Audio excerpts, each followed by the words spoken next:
thinking about engaging the disengaged. This young man, Terrell Young, every year I would identify our top 20. In the summer, at the end of the school year, I'd ask my assistant principals, we would get together, and I said, you should get to write down the names of the 5 kids in your house that if we got rid of, our lives would be so much better. I had one assistant principal, Mike Liapez, he would have like 60 names down before I could even get the words out of my mouth. And I said, that's Mike, you better prioritize them. I'm only taking the top 5. So we get those 20 names, and you know, if we got rid of those kids, what would happen? 20 more would replace them. Yes, they reproduce faster than you can get rid of them. So what we did is I said, okay, we're going to define ourselves as a school by what we do with these kids. Because if we can make it with these kids, we can make it with anybody. And the strategies and techniques we use with these kids will help every other kid. I gave every one of those kids a free pass. They had a pass to get out of their class anytime to come to my office. Now, a lot of people disagree with that. But I said, these are the kind of kids who could go from 0 to 60 like that. You know who I'm talking about. You've all dealt with those kids. One little thing can throw them off quickly. So I said, I told their teachers, they show you that pass, they get a pass to my office immediately. Now I weaned them off that. We would handpick their teachers. But I said, what we do with that top 20 will define us as a school. Because you do not have a mission statement in any school division in this country that says, we will be successful with 75% of our students. Or 90, it says 100%. We will meet the needs of all children. What does all mean? All those who fit into our value system, our belief system, our paradigm?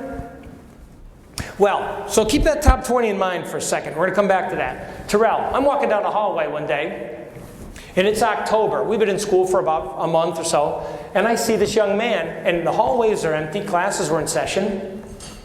And I walk up to him, and I didn't recognize him. And I said, I introduced myself. I said, good morning. My name's Dr. Edwards. I'm the principal here. I said, are you a new student? He said, yeah, it's my first day. I said, well, what's your name? He says, Terrell. I said, well, Terrell, welcome. It's good to have you here. You know, we talked for a few minutes. I said, where'd you come from? He said, I came from Long Lane. Long Lane was a juvenile correctional facility. He had done 8 months in Long Lane. And you know, 8 months is a long time for a kid. He was 15, 14 years old. So we talked for a few more minutes. Well, he had a bandana on his head.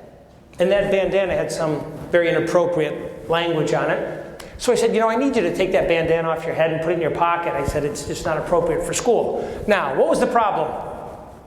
I got no relationship with him.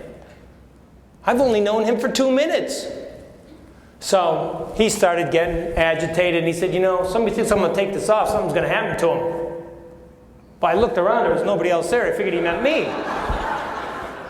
So we started that long walk to my office. And you know, no matter how slow I walked, he walked just enough slower.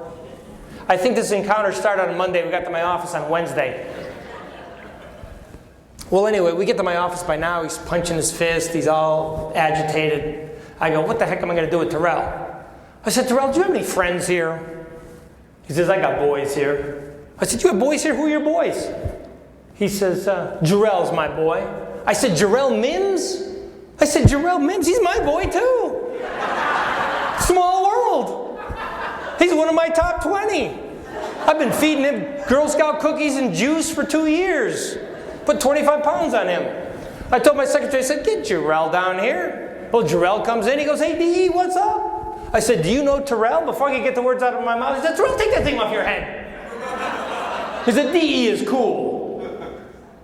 I said, that's right, I am. I didn't even know. I couldn't wait to call my wife and tell her. She says, make sure you pick your shirts up on the way home, Mr. Cole. Dr. Cool to you. But anyway, then Jarrell and I all joined hands. We sat down, sang Kumbaya, and all was right with the world. But how do we leverage our relationships with one group of students to engage another group of students?